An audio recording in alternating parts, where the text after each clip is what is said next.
হরে কৃষ্ণ। প্রিয় ভক্তবৃন্দ, আমাদের চ্যানেল একাদশীর মাহাত্ম টিভি ওয়ানে আপনাদের স্বাগতম। বন্ধুরা, আজকের ভিডিওতে আমরা জানব ভগবান কেন এই জড় জগতে অবতীর্ণ হন।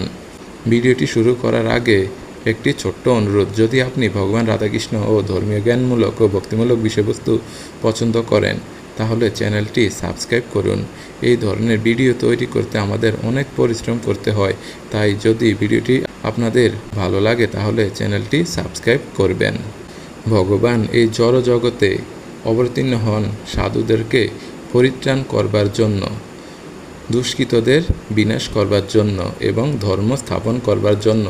বিশেষ করে ভগবান এই জগতে অবতীর্ণ হয়ে তার দিব্য লীলা বিলাস করে থাকেন, যে লীলার কথা শ্রবণ করে বদ্ধজীব জড়জগতের বন্ধন মুক্ত হয়ে ভগবত ধামে ফিরে যেতে পারে। প্রিয় ভক্তবিন্দু, এ ছিল ভগবান কেন এই জড়জগতে অবতীর্ণ হন তার সংক্ষিপ্ত ভিডিও।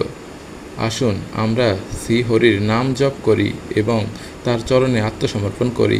ভিডিওটি ভালো লাগলে লাইক, শেয়ার এবং চ্যানেলটি সাবস্ক্রাইব করতে ভুলবেন না। সকলের জীবনে শ্রী শ্রী রাধাকৃষ্ণের অশেষ কৃপা বর্ষিত হোক। হরে কৃষ্ণ, রাধে রাধে।